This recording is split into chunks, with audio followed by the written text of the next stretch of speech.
Hello from Southern Ontario this June 17th. I hope the background noise isn't too much. I just returned from a business meeting and it was a deluge a moment ago, and I thought, well, I'll film a video in the car, hope I can dash inside and not get soaked. So anyways, over the weekend I had a conversation with a younger fellow from an African country. I didn't ask him what African country he was from. We had a vigorous and quite lengthy conversation, probably approaching an hour. Now here's the gist of it, and I'll have to coach a bit of terminology for the sake of, shadow banning and whatnot. He's been in the country 3 years now. I'm going to assume he has his permanent residency. I think you'll see why as I run through some of our conversation. He said, I don't understand what they do with our money. By they, he meant the government. He said, we work, we pay taxes, we pay a lot of taxes. I said, oh, you catching on to that, have you? He's like, well, yeah. I said, well, Canada's not quite what you thought it was. What is it? And he's like, no, there's so much I don't understand. Back to the money.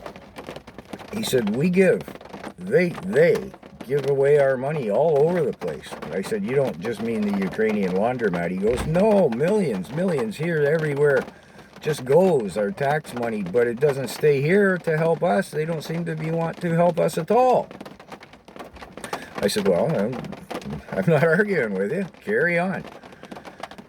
In part, my point is, I wish more Canadians were as politically savvy as what this individual is. And, I said, housing. He's like, yeah, well, no money. That's a mess. Healthcare. Well, another example, he says. And then I pointed around, we were on the street, the opioid crisis. I said, this. Yes, he says, everything. The money, they seem to want to help everyone but us. I don't understand why they do this. Why do they do this? Why do we have to put up with it? This was the gist of the conversation. And then he said maids. And that one just freaks him right out. I forget quite what he said about it, but it freaks him out. He considers it madness. Completely my words, not his. I really enjoyed the conversation with this younger individual. He's here now. I mean, he refers to himself as being here, us, as being Canadian. That's refreshing.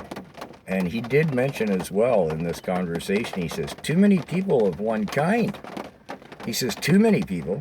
Too many, we discussed the numbers, millions, right? He goes, too many, too fast, no plan. And too many of one kind, he says, it's not racial prejudice. He says, you understand what I'm saying? Too much of anyone. It doesn't matter what one. I said, well, yeah, this too is a problem.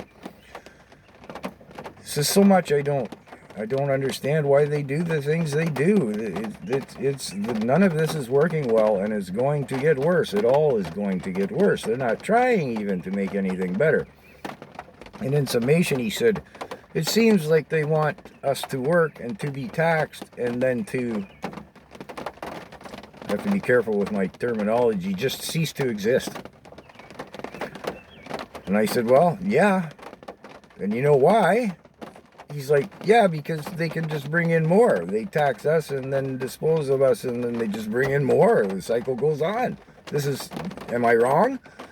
I said, no, I don't think you're wrong at all. I wish I could disagree with you on every one of the points that we've discussed.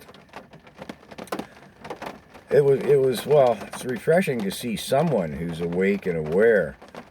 And then at the end of the conversation, nearing the end, I said, do you know anything about the World Economic Forum?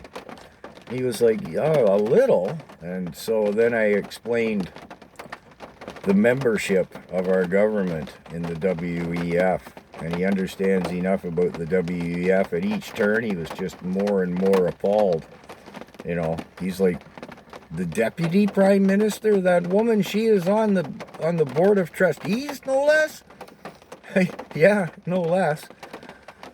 And I said, look, you know, along the way I had mentioned I have this YouTube channel and I cover politics and I'm a ferret that goes down the rabbit holes and blah blah. And there were a couple points in time he's kind of looking at me questioningly, and I said, I do my research. I'm not making this up. I mean, yes, Freeland sits on the board of trustees. Yes, Trudeau graduated the Young Global Leaders program class of 92. Yes, Klaus Schwab said, you know, he's like, well, there's much more I need to look into and to understand. Can we turn this around in the next election in 2025? I said, well, will we have an election in 2025? I would have liked to have talked to him longer, but then being as we were right on the street, right in the heart of the jungle, as I call it, there was an incident that broke out that caused a scene on the street that he didn't feel comfortable with, and I do feel comfortable with, so he departed, and I don't imagine our paths will cross again. But anyways, I just wanted to share all of that with you. I have no summation, and I can dash through the house now.